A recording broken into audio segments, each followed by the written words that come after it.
Jérôme, Jean-Bruno, bonjour.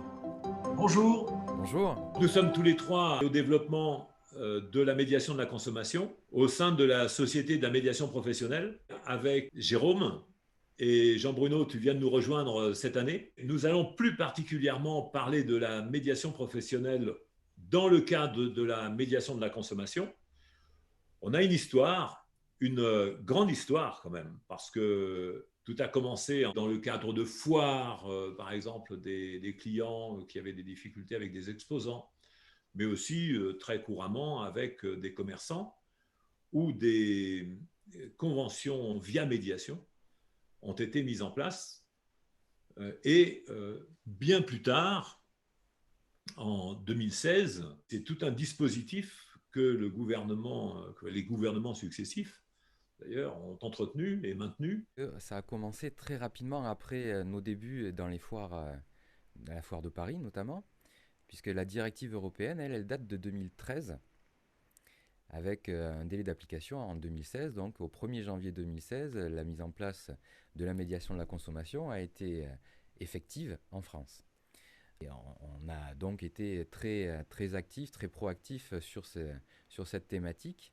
Et on a longuement discuté avec la CECMC, qui est la commission d'évaluation et de contrôle de la médiation de la consommation, qui fait partie de l'État, afin d'avancer pas à pas avec eux, de manière à pouvoir intégrer ce que nous faisons dans ce qu'eux avaient prévu. Donc ça a été effectif pour nous à partir du 18 octobre, je crois, 2018. Le jour du symposium de la médiation professionnelle qui avait lieu à Toulouse. Ben, c'était attendu, mais c'était long à venir. Mais on était très satisfaits d'avoir eu gain de cause sur notre vision de ce qu'est la médiation professionnelle dans le cadre de la médiation de la consommation. Alors la particularité de notre proposition, c'était déjà la proposition que nous avions faite antérieurement dans le cadre des conventions via médiation, qui était vraiment de même type, hein, en réalité, de ce qu'on peut voir, le même type de service, c'est-à-dire qu'il y avait un médiateur qui était le médiateur référent pour le professionnel en vue de l'aider à résoudre les différends qu'il pouvait rencontrer avec des consommateurs. Il n'y a rien eu sur le plan du fonctionnement, il n'y a rien eu de nouveau dans notre pratique. Ce qui a été nouveau, cette mise en place généralisée par le gouvernement et avec une incitation des professionnels à pratiquer la médiation. C'est-à-dire que pour nous, c'est l'idée de promouvoir la médiation obligatoire. La médiation obligatoire, c'est le droit à la médiation. Le droit à la médiation, c'est, contrairement au système judiciaire, c'est l'idée que les médiateurs vont aider des personnes à résoudre un différend, à prendre une décision résolutoire, plutôt que d'aller voir un juge qui, lui, va les mettre sous tutelle, avec éventuellement des avocats, hein, des représentants, et que cette décision qui va être rendue, ça va être une décision contraignante. Et c'est très différent parce que c'est d'un côté, c'est la liberté de décision qui est développée, qui est promue, et de l'autre côté, c'est la décision sous tutelle. Pour nous, ce qui est prioritaire, c'est la qualité relationnelle. Et nous étions complètement cohérents avec l'idée de ce dispositif, puisque pour nous, ce dispositif s'inscrit dans le cadre de la médiation obligatoire. Et tous les autres organismes de médiation étaient opposés initialement. Et ils se sont engouffrés dans le dispositif qui était mis en place par le gouvernement, où en fait les professionnels sont amenés à payer. Donc ils se sont engouffrés dans l'opportunité financière. Et nous qui avions les conventions via médiation qui étaient initialement gratuites, hein, eh bien, on a dû attendre un an et demi avant de pouvoir développer notre dispositif avec la société médiation professionnelle. Oui, la difficulté a été de faire rentrer l'idée d'un processus à l'intérieur d'une procédure. C'est de passer de quelque chose qui était très normé, avec un rappel à la loi, un rappel à la morale, de passer sur quelque chose qui est effectivement de la qualité relationnelle, c'est qu'à un moment donné, le professionnel et le consommateur ne s'entendent plus, mais bien souvent, c'est juste la relation qui est entre eux qui est dégradée pour une raison ou pour une autre.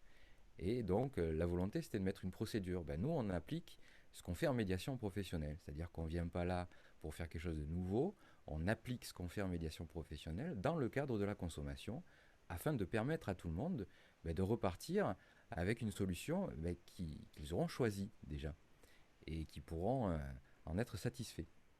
Oui, parce qu'en fait, il faut dire une chose, c'est que pour que les gens comprennent bien, éventuellement, s'il y a des professionnels qui viennent regarder cette vidéo, et qui disent, mais est-ce que je vais choisir la société médiation professionnelle ou un autre? Ben, nous, ce qu'on peut dire à ces professionnels, c'est que le conflit fait oublier la réalité du service qu'on va rendre. Quand on n'est pas content après quelqu'un, on en oublie.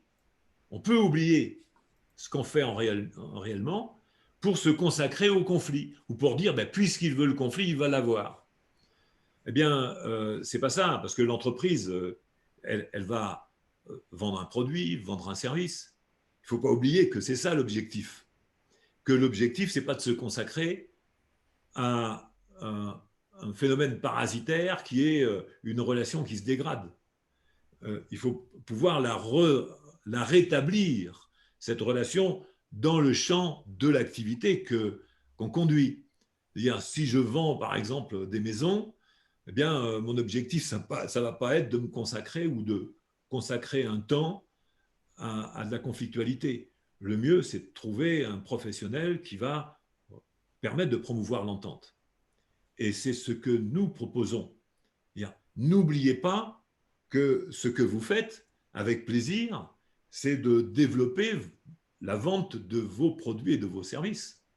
Ce n'est pas de vous consacrer ou de faire appel à un professionnel qui va dire, qui va vous venger parce que vous n'êtes pas content. C'est que l'autre n'est pas content. Trouver un accord, trouver une entente. C'est ça notre objectif et c'est ce qu'on propose. Et c'est ce qu'on a toujours voulu proposer en disant, mais ce n'est pas une procédure, c'est un processus qui vise la qualité relationnelle. On en est encore à une étape de développement et d'invitation des sociétés et des professionnels qui vendent des produits et des services à des consommateurs ou à des usagers de rejoindre la société médiation professionnelle parce que la particularité de ce que l'on développe, c'est la promotion de la qualité relationnelle. Ça a toujours été ça depuis le début, ça continue de l'être, et c'est, je dirais, la signature de la société médiation professionnelle avec les professionnels qui ont l'obligation d'avoir un dispositif de médiation de la consommation. Il y a un ensemble d'entreprises qui sont venues auprès de la société de médiation professionnelle de différents secteurs. Tu peux citer les secteurs que tu as pu identifier? Tout ce qui est dans le domaine de l'immobilier, il y a aussi dans le champ qui est tous les artisans, puisqu'on a signé une convention avec la Chambre des métiers de la Haute-Vienne. Et donc là, il y a 9000 entreprises. On est quasiment présent sur tous les secteurs définis par la CECMC, puisqu'ils ont une définition particulière des secteurs d'activité. Il y a très très peu en fait sur lesquels on n'est pas présent aujourd'hui. Donc le lien vers le site de la médiation professionnelle est affiché là, on le voit, et, on a un bel outil à votre disposition qui montre les différentes étapes pour pouvoir saisir un médiateur. Et quand justement je dis des médiateurs, combien y a-t-il de médiateurs en lien avec la société médiation professionnelle? Il faut différencier ceux qui sont validés déjà par la CECMC et ceux qui sont en cours de validation. Ceux qui sont validés, déjà, il y en a 5. Il y en a 6 qui sont en attente de validation. Et de toute façon, ce chiffre ne peut qu'augmenter au vu du développement de l'activité de la société médiation professionnelle. On a eu 255 demandes sur l'année. C'est pas rien, c'est du travail à traiter en fait. Mais en fait, on s'aperçoit que il y en a que 160 qui sont recevables. Donc ça, c'est le premier chiffre. Ça représente quand même, euh, ça représente beaucoup de travail du coup, parce que 255, ça veut dire 255 réponses et 255 contacts avec le professionnel. Et après, si on regarde dans le détail, je pense que je vais prendre la dernière médiation qu'on a eu à faire, qui est dans le cadre d'une organisation de mariage pendant le Covid, avec une annulation, avec des arts qui étaient déjà versés, et donc le consommateur qui souhaitait avoir un remboursement parce que elle était obligée d'annuler. Ça se passait à la Martinique. Le futur mari était en Afrique, avec une interdiction de sortie du territoire en Afrique. Donc le mariage ne pouvait pas se tenir quoi qu'il arrive. Et donc le consommateur demandait le remboursement intégral des sommes versées, et le professionnel qui était en difficulté aussi financière, puisque organisation de mariage en temps de Covid, effectivement l'entreprise n'était plus en capacité de rembourser quoi que ce soit. Donc on avait d'un côté quelqu'un qui voulait tout avoir, et l'autre qui disait je ne peux rien donner. Et le résultat, en fait, c'est que le consommateur a dit ok, je laisse tomber mes demandes. Par contre, ce que je veux avoir, c'est les croquis préparatoires, c'est les contacts entreprises, c'est tout le travail qui a été fait par le professionnel de manière à ce que je ne reparte pas de zéro et que je puisse mettre en place facilement, avec les outils déjà faits par le professionnel, le mariage qui pourra avoir lieu euh, quand la situation le permettra. Ultérieurement. Donc au début, c'était très marqué. Ni l'un ni l'autre ne voulait bouger de point de vue et se sentaient tous les deux floués par l'autre. Et il y avait même des accusations de harcèlement de l'un et de l'autre. Et finalement, on en arrive à un résultat qui est, d'accord, on reconnaît le travail qui a été fait, c'est donc de l'argent. Un travail réalisé, ça mérite un salaire. Et donc, on ne demande pas le salaire, mais on demande le travail produit. Le médiateur a pu intervenir pour favoriser la résolution de ce différend. Et tu as un autre exemple. On a aussi des médiations qui, en fait, ne sont pas vraiment des médiations, c'est-à-dire qu'on a une demande, je contacte le professionnel, et le professionnel dit tout de suite bon, ok, je rembourse parce qu'il y a eu une erreur de notre part dans le traitement, donc c'est même pas la peine de mettre en place la médiation, euh, je rembourse tout de suite le client. Pour une erreur d'ailleurs que le professionnel avait faite et qu'il a reconnue très facilement. Donc là, c'est même plus une médiation, j'ai même pas le temps d'intervenir, c'est que je les préviens, ils se renseignent de leur côté, ils voient qu'ils ont fait une erreur et c'est fini. Alors que le consommateur avait passé plusieurs mois à essayer d'avoir des réponses. C'est dépassionné et c'est pas le consommateur qui est hurlant, qui demande satisfaction, mais c'est un point de vue tout à fait rationnel en disant il y a une demande, il y a eu ça, et ils se renseignent de leur côté parce que moi j'interviens pas en leur gueulant dessus en disant qu'ils ont fait une erreur, mais tout simplement qu'il y a un état de fait et qu'on ne sait pas d'où ça vient. Et du coup, ils regardent rationnellement ce qui s'est passé. Et quand ils ont fait l'erreur, eh bien, ils remboursent. Et quand ils n'ont pas fait l'erreur, eh bien, ils refusent la médiation. La situation sanitaire a incité à la digitalisation, à l'économie par le numérique. Et on a vu que le numérique est particulièrement porteur de conflits, puisque certains achètent des choses qu'ils ne reçoivent pas, d'autres reçoivent quelque chose que ce n'est pas ce qu'ils ont commandé. Et c'est toujours dans ces cas-là, quand il y a des contentieux, ça devient difficile de résoudre le différend. Tous les professionnels qui font de la vente par Internet doivent aussi avoir un médiateur de la consommation, il me semble. Absolument. Le principe de base, c'est toute entreprise qui vend des biens ou des services à des consommateurs, quel que soit le média de vente, que ce soit en ligne, sur les marchés, en direct, en magasin, c'est le même processus.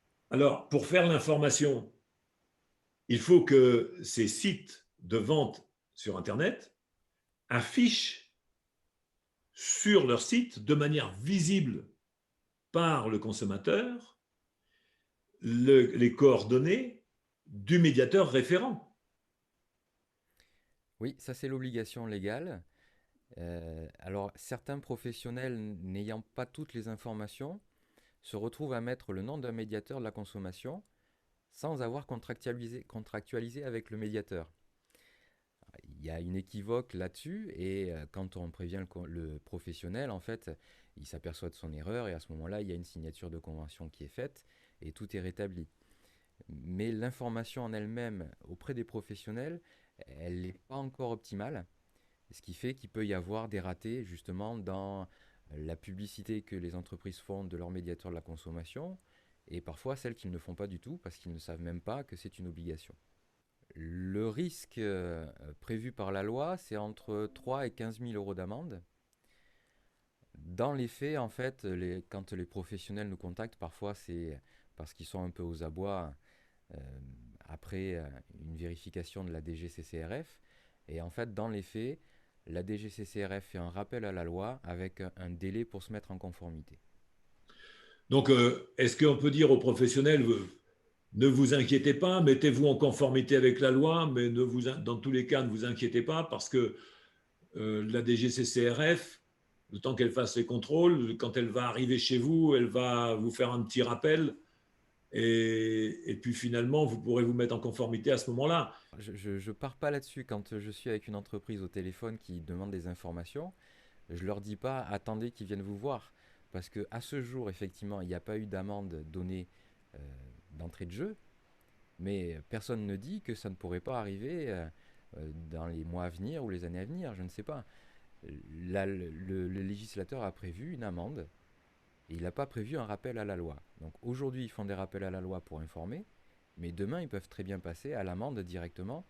Donc je ne donnerai pas une mauvaise information en disant attendez qu'on vienne vous voir. C'est un risque. Est-ce que tu peux parler des tarifs d'adhésion à la société médiation professionnelle?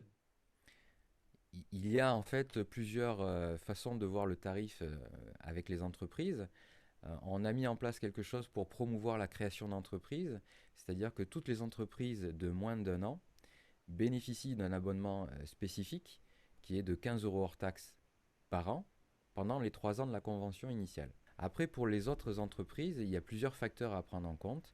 Il y a le secteur d'activité, il y a la taille de l'entreprise. Si on a une entreprise avec 40 établissements, c'est pas la même façon de traiter, c'est pas le même travail qu'on aura à faire si c'est un petit artisan qui intervient avec effectivement un seul établissement.